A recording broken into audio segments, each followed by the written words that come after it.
అదే నేను ఇప్పుడే వీడియో బయట తీస్తున్నాను, నిన్ను కూడా లైన్ లోనే పెట్టాను. ఇప్పుడు నువ్వు ఏ ఛానల్లో వర్క్ చేస్తున్నావు? ఏమండి, నేను అన్ని ఆన్లైన్ లోనే ఉన్నాను. నేను మంచిగా ఫామ్ హౌస్ లో ఎంజాయ్ చేస్తున్నాను, చిల్ అవుతున్నాను. నా మీద ఈ ఫేక్ న్యూస్ వస్తుంది. ప్లీజ్ వేణు, నేను మళ్ళీ చేస్తాను. మన వాళ్ళు కంటిన్యూస్ గా కాల్ చేస్తున్నారు. ఒక వీడియో బయట రిలీజ్ చేసేసి నీకుతో మాట్లాడతాను. ఓకే మా, థ్యాంక్ యూ. హాయ్ అండి, నేను ఎక్కడికి వెళ్ళలేదు, నేను హైదరాబాద్ లోనే ఉన్నాను. సో ఒక ఫామ్ హౌస్ లో ఎంజాయ్ చేస్తున్నాను, చిల్ అవుతున్నాను.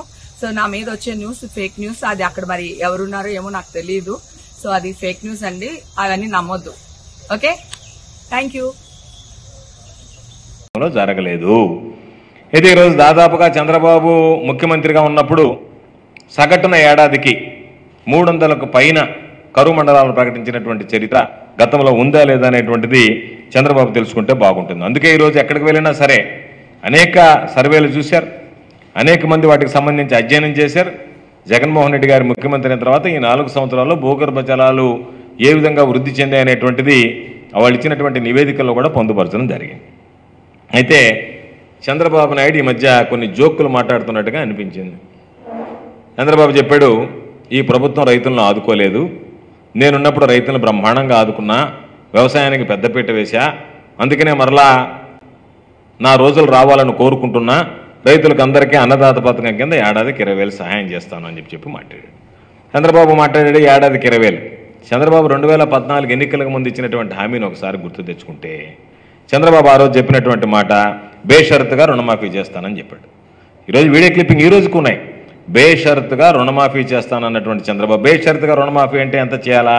87,000 కోట్ల అసలు, 24,000 కోట్ల వడ్డీ కలిపితే 1,11,000 కోట్ల రూపాయలు రుణమాఫీ చేయాల్సినటువంటి నేపథ్యం. అటువంటిది చంద్రబాబు 1,11,000 కోట్లు చేయాల్సి ఉంటే అధికారంలోకి వచ్చిన తర్వాత కోతలు పెట్టడానికి కోటయ్య కమిటీ వేశాడు. కోటయ్య కమిటీ ద్వారా నేను కుటుంబానికి ఒకటికి అన్నాడు, స్కేల్ ఆఫ్ ఫైనాన్స్ అన్నాడు, 1,50,000 మించి ఇవ్వనన్నాడు, అనేక రకాలు చెప్పి ఆ చెప్పినటువంటి మాటలను తర్వాత చెప్పినటువంటి మాటలు అధికారంలోకి రాకముందు ఇచ్చినటువంటి హామీలు మోసం చేయడం కాకుండా అధికారంలోకి ఇచ్చిన తర్వాత వచ్చినటువంటి మాటను కూడా నిలబెట్టుకోకుండా దిగిపోయినటువంటి పరిస్థితి. అటువంటి వ్యక్తి ఈరోజు మేము చెప్పాం, అధికారంలోకి వస్తే రైతు భరోసా ఇస్తానని చెప్పాం. 12,500 4 విడతల్లో, ఈరోజు 13,500 5 విడతల్లో 50,000 ఇస్తానని చెప్పినటువంటి ముఖ్యమంత్రి 67,500 ఈరోజు ఇచ్చేటువంటి పరిస్థితి. చంద్రబాబు చెప్తున్నాడు వలసలు పోతున్నారని.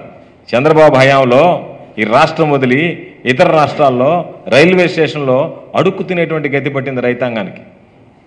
వర్షాలు లేక, పంటలు పండక, బోర్లలో నీళ్లు లేక, వేసినటువంటి పంటల పాపం అప్పుల బాధ తట్టుకోలేక ఎంత దారుణమైనటువంటి పరిస్థితుల్లో ఎన్ని ఆత్మహత్యలు జరిగాయి, ఏ విధంగా ఆత్మహత్యలు జరిగాయనేటువంటిది ప్రత్యేకంగా చెప్పాల్సినటువంటి పని లేదు. ఈరోజు చంద్రబాబు నాయుడు చెప్పినటువంటి మాట వాస్తవం అనుకుంటే, వ్యవసాయ రంగం బాగలేకపోతే, రైతులు సరిగ్గా పంటలు పండించుకోకపోతే ఈరోజు గణాంకాలు ఏం చెప్తున్నాయి? స్టాటిస్టిక్స్ డిపార్ట్మెంట్ ఏం చెప్తుంది? ఏడాదికి సగటున 12,000 నుంచి 14,000 టన్నుల ఉత్పత్తి, 12 నుంచి 14 లక్షల టన్నుల ధాన్యం అధికంగా ఉత్పత్తి అవుతుంది అని చెప్తుంది. అంటే సంవత్సరానికి 14 లక్షల టన్నుల ధాన్యం ఉత్పత్తి అధికమైంది అంటే వ్యవసాయ రంగం బాగున్నట్ట, సంక్షోభంలో ఉన్నట్ట అనేటువంటిది చెప్పాల్సినటువంటి అవసరం ఉంది. ఈరోజు నువ్వే చెప్పావు, ఉచిత విద్యుత్తుని గురించి అప్పుడప్పుడు మాట్లాడుతున్నావు. అప్పుడేం చెప్పావు? నువ్వు అధికారంలో ఉన్నప్పుడు పాంప్లెట్లు పంచావు. ఉచిత విద్యుత్ ఇస్తే కరెంటు తీగల మీద బట్టలు ఆరేసుకోవాల్సింది. రాజశేఖర రెడ్డి గారు ఉచిత విద్యుత్ అన్నప్పుడు ఇప్పుడు జనాలు మర్చిపోలేదు పాపం చంద్రబాబుని.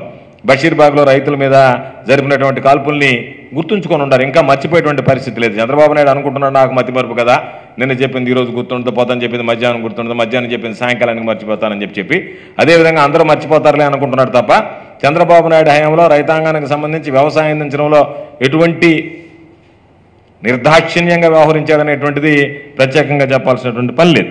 అటువంటిది ఈరోజు పగటిపూట 9 గంటలు ఇస్తున్నాం. కాబట్టి ఎవరైనా 9 గంటల పగటిపూట ఉండి సమృద్ధిగా నీళ్లు ఇచ్చేటువంటి ప్రభుత్వాన్ని కోరుకుంటారా, లేదా నీలాగా కరువులో నేను వెళ్ళి రైన్ గన్లతో కరువును చేయించాననేటువంటి ఆ పరిపాలన కోరుకుంటారనేటువంటిది రైతాంగం దగ్గరికి వెళ్తే స్పష్టంగా తెలిసేటువంటి పరిస్థితి ఉంటుంది. చంద్రబాబు నాయుడు చెప్పాల్సింది ఇవన్నీ కాదు, రైతులకు సంబంధించి రుణమాఫీ విషయంలో ఏం చేశావు? ఇన్పుట్ సబ్సిడీ, పెట్టుబడి రాయితీ, అకాల వర్షాలకి రైతులకు సంబంధించినటువంటి పంటలు దెబ్బతింటే వాటికి సంబంధించి ఇవ్వాల్సినటువంటి రాయితీ నీ హయాంలో ఇవ్వాల్సింది ఎగ్గొట్టి వెళ్ళిపోయావు. బీమా చెల్లించకుండా పోయావు. డ్రిప్ ఇరిగేషన్కి సంబంధించినటువంటి బకాయిలు పెట్టి వెళ్ళిపోయావు. ధాన్యం కొనుగోళ్లకు సంబంధించినటువంటి బకాయిలు పెట్టి వెళ్ళిపోయావు. చివరికి రైతులకు సంబంధించినటువంటి రైతు రథాలకు సంబంధించి 5 లక్షల రూపాయల ట్రాక్టర్ 6 లక్షల రూపాయలకు అంటగట్టి 1.5 లక్ష సబ్సిడీ అని, ఆ 1.5 లక్ష సబ్సిడీలో 4.5 లక్షలు నువ్వే నిర్ధారించావు. ఎవరి దగ్గర కొనాలా, ఏ మోడల్ కొనాలా, ఏ కంపెనీ కొనాలా, ఎంతకు కొనాలా ప్రభుత్వమే ఆ రోజు నిర్దేశించి 5 లక్షల రూపాయలు బహిరంగ మార్కెట్లో చేసేటువంటి ట్రాక్టర్కి 6 లక్షల రూపాయల ధర నువ్వు దానికి నిర్ధారించి 4.5 లక్ష ప్రభుత్వం లెక్కన ఇస్తే పాపం రైతులు 1.5 లక్ష కడితే 1 లక్ష రూపాయలు మీరు జోబులు వేసుకొని రైతుల్ని అడ్డం పెట్టి దోచుకున్నారు. ఈరోజు మా ప్రభుత్వం ఇచ్చింది.